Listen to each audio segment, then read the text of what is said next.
welcome to Brooklyn Soccer Life. We're here at the Victoria Park in Grenville, St. Andrews for the second round match in the Premier League, in the GFA Premier League between and Saab Spartan versus Shamrock FC for all the way from Rosehill in St. Patrick's. Now it's the beginning of the second round and the teams are lined up coming out. Line up on the teams. All is at stake here this evening. Sam in fourth position, Shamrock at the bottom of the table. Both teams will be looking to go with maximum points today. Wish both teams all the best. Brooklyn Soccer Life will be back after the game for an interview, exclusive interview with Saydrel Lewis and the coaches of the respective teams. Thank you. Thank you.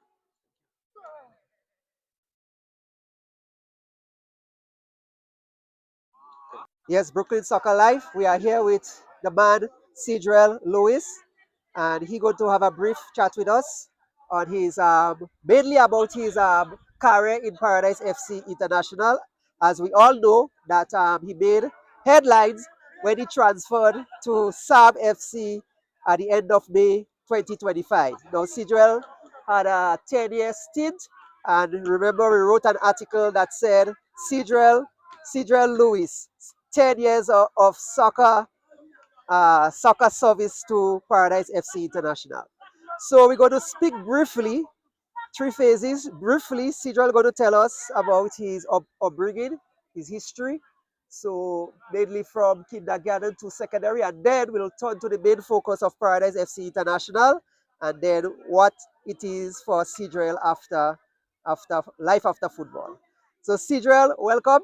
Yeah, thank you. Thank Yes, and you're live on Brooklyn Soccer Life, an Yeah. agent in New York City. All right. So, Saydrel, tell us, what was your soccer history like, beginning from your youngest age to secondary school? All Take your right. time. Yeah. So everything started at St. Andrews REC School. Yes. With the coach, a well-known coach named Aurelio Braffit. Most of the people around the around St. Andrews know him as Dick. Yes. So it started at the St. Andrews REC School at grade 4. Great. You know, this is where I started everything. And the same coach had an academy in Grenville here, where I used to come and train on Saturday mornings. That's the same Aurelio Braffit. He had an academy here, and after this academy, I went to Paradise FC with Wagiti. I started Paradise FC with Wagiti, and the GFA I started with Sab Spartans. Okay. Now speaking about your beginnings, I could remember your mom. Your mom had a grassroots in the earlier Yeah. 2000s. Yeah. Did she encourage you in any way? Yeah, she had a big part to play. Yes. To be honest, my mom is the first one that took me off Grenada. Like she off Grenada meaning like our neighbor in Ireland, Carriacou. So she bring our village in Carriacou. Yes. She and her best friend Beverly Alexander. Yes. Yeah, she bring us in Carriacou to play one of the Carriacou teams. Yeah, So Deborah yeah, Nayak. and Deborah Nayak as well. So she influenced me a lot. Yes. Yeah, along the way. So the RC was basically the primary level, but primary before level. the primary level, you had influences by your mom, especially, and then you grew into it. Yeah. All right. Did you score a lot of goals at the primary school level? Yeah, man, plenty Okay. goals. And at this time, I used to play defensive midfield, actually. Wow. And sometimes I used to be in the goal as well. Oh, yeah. So you experimented at an early age? At an early age, yeah. Okay, so that made you the striker you ultimately become. Yeah. So tell us about SAS, when you entered SAS. All right, so SAS basically, to be honest, I started playing football with the SAS junior team at Farm 3. Yeah, you know, when you go into them schools and you see the type of players and them, and I'm like, yo, I will make this team, and I went and played one of the farm football and Coach Naiko, together with teacher Mr. Klein. They saw me that game, I scored a hat trick in the farm football, and then it was like, yo, why you not in training and stuff like that. So that is where it all began, in Farm 3. Yeah, so the confidence was there, but yet still when you went SAS, you had to wait till Farm 3. Yeah, with the type of players that was there. To make a breakthrough. Yeah. It's the same thing that happened to me joining Paradise team. Yes, which we'll come to after. Yeah. So tell us, did the goal scoring instinct started really at SAS? Did you score a lot of goals at the So farm level, or when you yeah, enter the so senior team? yeah, I scored Yeah, a lot speak of about goal that in the farm football actually, from and football. Coach Jake Yes, Rennie, yes, Mr. Bean, rest in peace to Peter Bean. yes, He also had a coach football, yes, and my yes. name was ringing in that, and Trigger, who is I the remember Trigger, that. who is this Yes, Trigger, and yes, then yes, yes. Jake reached out to my mom and stuff like that. Yeah. Yes, yes. So now we into the big one. Now your name made headlines when the nation heard that Saydrel Lewis has transferred from Paradise FC International, where he has made his name, to Sam Sparta. Now a lot of persons may not know the reasons behind it, but from a sports analyst's perspective, I know players move on for varied reasons, Yeah. which they must be given a chance to explain. Yeah. So you burst onto the scene in 2015 October at the Wagiti final. Yeah. That's where Saydrel Lewis was known with a spectacular goal. 1-0, yeah, in the 1 final. 0 against the mighty Hurricanes. Yeah. After that, he was catapulted, Yeah. into stardom. Yeah. Speak to us about that. All right. So coming into Paradise FC, Yes.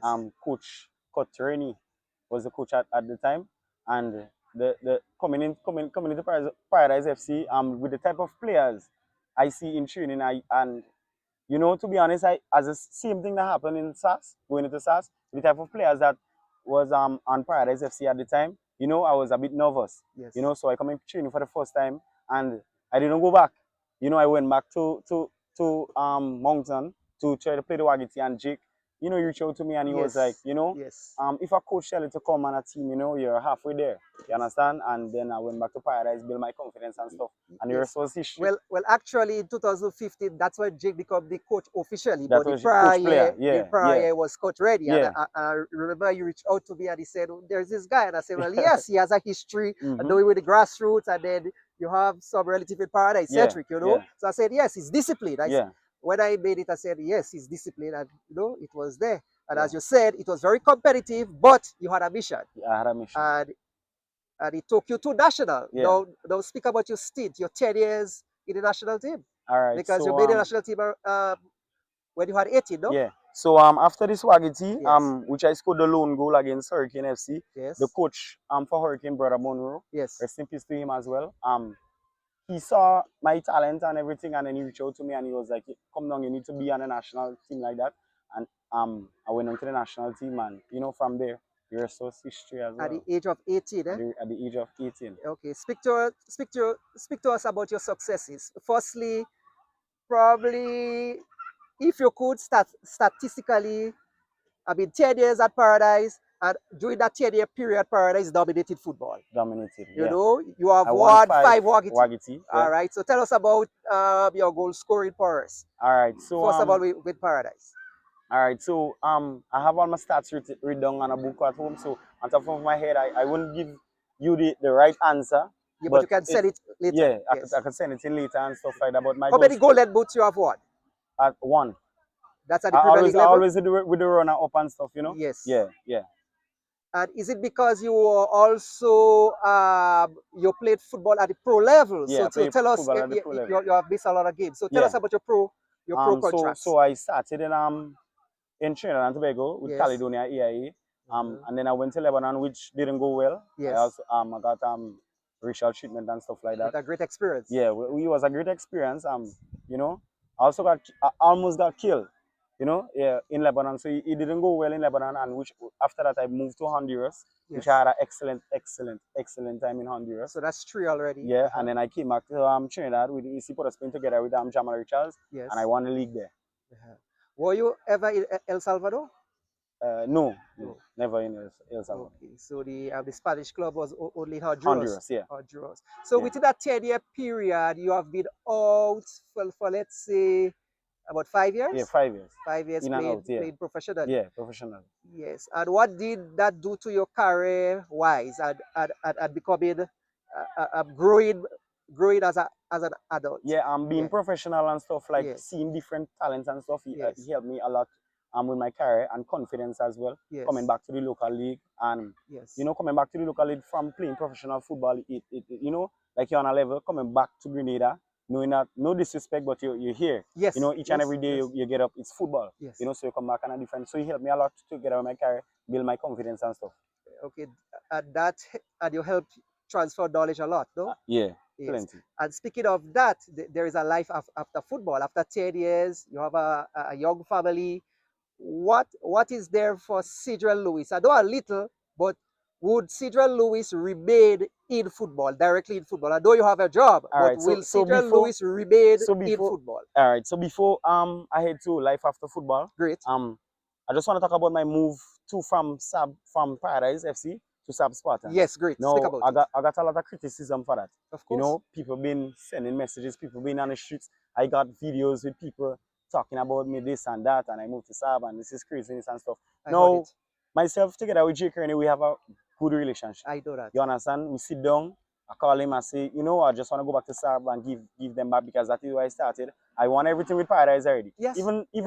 them players and yes. Paradise FC, we have a good relationship. Yes. It wasn't because of the money, it wasn't because of anything. I just want to give back to my neighbor in village. Yes. You know, Sab Spartans. That is where I started. You know, so I speak with my family, I speak with Jake Kearney, some of my players and them, Jason Belfon, Joshua Isaac, you know. So all of us have a group, but the public just, you know, Yes. saying us. So that's the reason why interviews, one-on-one exclusive interviews, is so important to hear it directly. Exactly. Because as you said, 2015 was part of the negotiation to get you across. Exactly, yeah. And it's not easy to get a man, let's say, from a village as Sab, you know, so yeah. we're really blessed in Paradise. And I was the technical director for 10 years, 2015 to 2025, as the analyst, physiotherapist presently. Yeah. So it's great to hear that side of the story. Now, going into SAB, transitioning into SAB, was it hard transitioning to a neighboring club? Yeah, it was a bit hard, you know. Living Paradise, you know, Paradise, Yeah. especially Jake Kearney, he do each and everything professional. Yes. So hard to bring some of that professionalism to the two Sub Spartans, Yes. to some of the players for them to adapt. Yes. You know, you know, I bring my pro like my pro skills and some of my knowledge and everything and tell them, hey, we need to do this, timing and everything, training wise, you know, everything I adapt from Paradise together with coach training and stuff like that. I try to bring the knowledge back to Sub Spartans, you know. Yeah. Is there any hunger to play for the national team still? I mean, you're 28, 29? Right now, Uh-huh. no comments. No comments. Yeah. Okay. Agree. Yeah, so finally, what about life after football? So life after football, I'm talking to Jake Kearney to go in some other coaching course. You know, I really want to stay in football to give back to my community. Some of the youths, if you look at the youths today, most of the youths are not interested in sports. I don't know, for whatever reason and stuff like that. You know, so I think, like, you know, I have a voice in my village and stuff, like getting some of the youths together, bringing the fun. You know, I've reached out to Malanglina as well. Yeah. You know, so to because most of them are turning to violence and stuff like that. Some of them don't want to go to school and stuff like that. And I just believe, like, you know, they head into the wrong path. You know, so if I could life after football, I just want to become a coach.